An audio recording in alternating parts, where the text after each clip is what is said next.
लीजिए सुनिए आचार्य चतुर्सेन शास्त्री के लिखे उपन्यास वयम रक्षा माह का 36वां भाग मायावती, मेरी यानी समीर गोस्वामी की आवाज में। अपराह्न की मनोरम बेला में मायावती अंतःपुर की मदन वाटिका के माधवी मंडप में अकेली ही कुछ विचारमग्न सी बैठी थी। आयु उसकी अभी 28 ही वर्ष की थी, परंतु अपनी आयु से वो बहुत कम दीख पड़ती थी। उसका रंग तप्त कांचन के समान दे दीप्यमान था ही। उसकी भावभंगिमा भी बड़ी मोहक थी। उसका शरीर उठानदार था, कद कुछ लंबा था। ऐसा प्रतीत होता था जैसे अंग से रक्त फूटकर बाहर निकलना चाहता है। लावण्य और स्वास्थ्य की कोमलता का उसके शरीर में कुछ ऐसा सामंजस्य था कि किसी भी तरह सुषमा का वर्णन नहीं किया जा सकता। उसके नेत्र काले और बड़े थे, कोए दूध जैसे सफेद थे।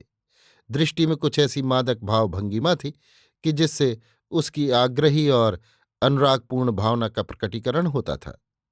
केश उसके भौरे के समान 2 भागों में बटे थे। उनमें बड़ी कारीगरी से मोती गूंथे गए थे। ध्यान से देखने पर उसकी बाकी भौहें कुछ घनी प्रतीत होती थीं। कान छोटे पतले और कोमल थे। शंख के समान कंठ, भरावदार उन्नत उरोज और छरहरी देह थी। उसकी देह की सुडौलता देखते ही बनती थी। वो ग्रीष्मकालीन बहुत ही महीन कौशे शरीर पर धारण किए हुए थी, जिससे छन छन कर उसके शरीर की लावण्य छटा दुगनी चौगनी दीख पड़ रही थी। उसके छोटे छोटे सुंदर पैरों में पड़े सुनहरी उपानहों के लाल माणिक नेत्रों में चकाचौंध उत्पन्न कर रहे थे। शंबर एक प्रतापी पुरुष अवश्य था, पर उसकी अवस्था 50 वर्ष से अधिक थी। वो राज्य की आवश्यकता और युद्धों से घिरा रहता था। यद्यपि वो प्रेमी, भावुक और स्वच्छ हृदय का पुरुष था, परंतु सच्चे अर्थों में मायावती की मांग का वो पूरक न था। वो एक अच्छा पति था, पर मायावती की उद्दाम वासना पति के स्थान पर प्रेमी चाहती थी। इतने बड़े राज्य का अधिपति 50 वर्ष की ढलती आयु में प्रेमी नहीं हो सकता था। मायावती को कोई संतान भी नहीं हुई थी। इससे भी उसकी वो पिपासा भड़की हुई थी। फिर भी मायावती के चरित्र में कोई दोष न था। उसकी मानसिक भूख मन ही में थी। अपनी मर्यादा, चरित्र तथा दायित्व का उसे पूरा ज्ञान था। रावण की अवस्था भी लगभग मायावती के बराबर ही थी। कहना चाहिए एकाध वर्ष कम ही थी। रावण निर्द्वंद्व, हंसमुख, विनोदी, वीर और साहसी था। उल्लास और आकांक्षाओं से उसके रक्त की प्रत्येक बूंद भरपूर थी। माया को देखते ही रावण के नेत्रों में मद छा गया। माया उसकी साली, पत्नी की बड़ी बहन थी। अतः माया से वो न केवल खुलकर हास्य विनोद ही करता, व्यंग्य विनोद भी करने लगा। रावण के स्वभाव, विनय, स्वास्थ्य, सौंदर्य और पौरुष, इन सब पर मायावती विमोहित हो गई। एक अज्ञात आकर्षण रावण के प्रति उसके मन में उत्पन्न हो गया। वो रावण को चाहने भी लगी और प्यार भी करने लगी। माधवी मंडप में अकेली वो असुर साम्राज्ञी रावण ही के विचार में कुछ अनमनी सी बैठी थी। उसका मन परस्पर विरोधी भावों से आंदोलित हो रहा था। उसके आग्रही स्वभाव और दुर्दमनीय इंद्रिय लालसा का नारी धर्म नीति से द्वंद्व चल रहा था। उसका प्रेमी रमणी हृदय परस्पर विरोधी आवेगों से अधीर हो रहा था। एक बार रावण से उसकी कुछ एकांत वार्ता हुई थी। असुरराज शंबर ने उसका आत्मीय की भांति अपने घर में स्वागत किया था और सम्राज्ञी से अपने बहनोई का सब भांति सत्कार कर उसे संतुष्ट रखने का बारंबार अनुरोध किया था। उस समय असुरराज पर देवों और आर्यों का एक अभियान होने वाला था। उसके लिए समूची असुरपुरी वैजयंती में भारी तैयारियां हो रही थीं। दूर दूर के असुर भट्ट सन्नद्ध होकर रणरंग मचाने वैजयंती में आ रहे थे। असुर सम्राट इस बार शत्रु से कठिन मोर्चा लेने की भीषण तैयारियों में लगे थे।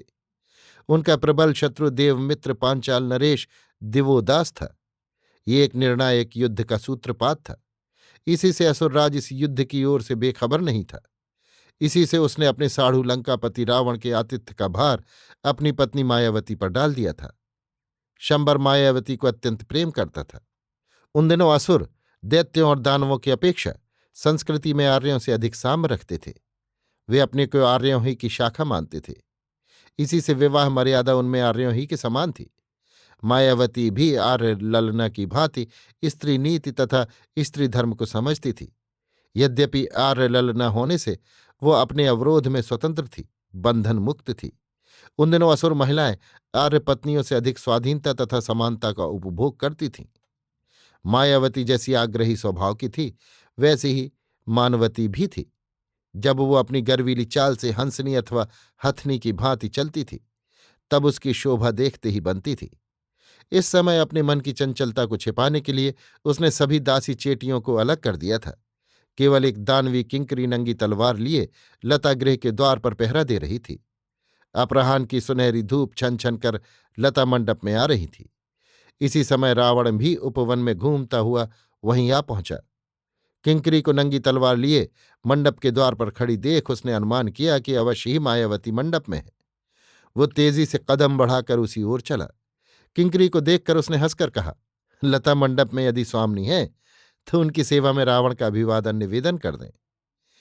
किंकरी ने जब मायावती को रावण की विज्ञप्ति की तो उसकी बड़ी बड़ी चमकीली आंखों में एक मद आ गया। उत्तेजना के मारे उसके उरोज उन्नत अवनत होने लगे। वो संभ्रम उठ खड़ी हुई।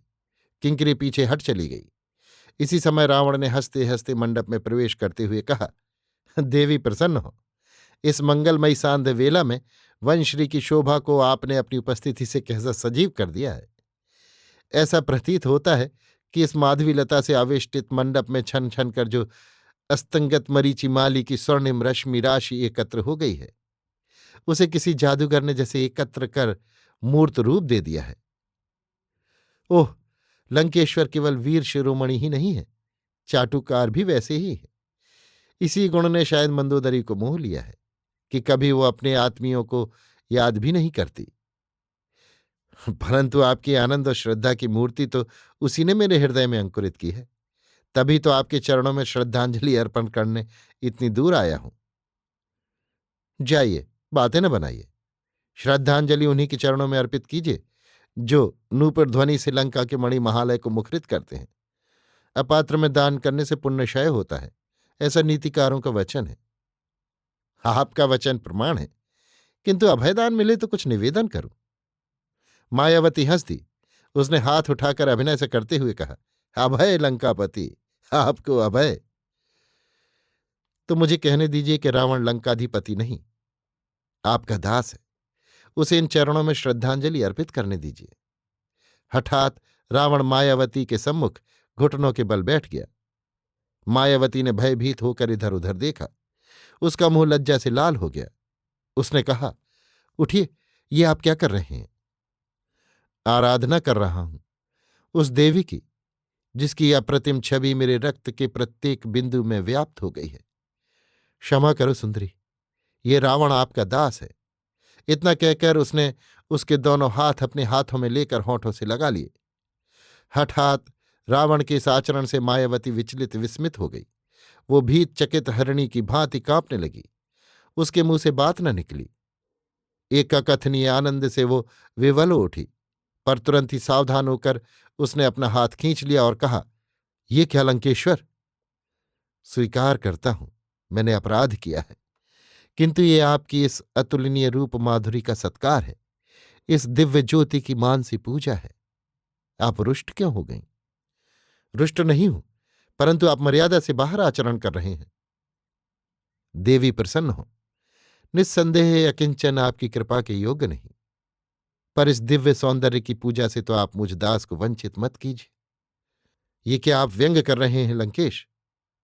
मायावती ने अपनी प्रशंसा सुनकर असंयत होकर धड़कते हुए हृदय से कहा, नहीं देवी, मैं सच कह रहा हूं। मैं चाटुकारता नहीं करता। मैं आप पर मुग्ध हूं। मेरा हृदय आप पर न्यौछावर है। ये तो आप मंदोदरी के प्रति अन्याय कर रहे हैं। मंदोदरी को निस्संदेह मैं प्राणों से अधिक प्यार करता हूं, पर आपके दिव्य रूप की तो मैं पूजा करता हूं, परंतु आपके क्रोध से भय खाता हूं। मायावती के आग्रहशील हृदय में प्रवृत्ति की लहरें उमड़ने लगीं। उसने मंद मंद मुस्कुराकर कहा, वीर ध्वज लंकेश भी भय खाते हैं स्त्रियों से। ये तो लंकेश के लिए प्रशंसा की बात नहीं है। रावण के नेत्रों की तृष्णा उभर आई। उसने कहा, आह, तब आप मुझ पर एकदम निर्दय नहीं हैं। ये आपने कैसे समझ लिया? आपके इस चंद्र छटा समुज्ज्वल हास से। किंतु मैं ऐसी अकृतज्ञ नहीं हूं कि आपकी स्तुति के लिए आपका आभार न मानूं। ये तो मेरे अंतःकरण की श्रद्धा है। फिर एकाएक उत्तेजित होकर उसने कहा, सच तो यह है कि मेरा मन तुम पर अनुरक्त है सुंदरी। कहो वो कौन बड़भागी है जिसके लिए तुमने ये साज सजा है? वो कौन भाग्यवान है जो तुम्हारे इन कमल सी सुगंध वाले अधर पल्लवों का चुंबन करेगा? स्वर्ण घट के समान तुम्हारे ये भरे हुए कठोर कुछ आज किसके आलिंगन की प्रतीक्षा में है? प्रिय, आज तुम मुझे रति दो। मैं लंका का स्वामी पौलत्स रावण काम पीड़ित हो तुमसे विनम्रतापूर्वक रतिदान मांग रहा हूं।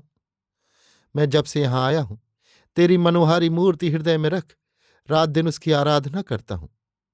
इतना कहकर रावण अत्यंत उदग्र भाव से दोनों हाथ फैलाकर मायावती को अपने आलिंगन में बांधने को आगे बढ़ा। उसका ये भाव देख और उसका अभिप्राय समझ मायावती थरथर कांपने लगी। उसने कहा, लंकेश, ये तुम क्या कह रहे हो? तुम मेरी छोटी भगनी के पति हो, मेरे संबंधी हो।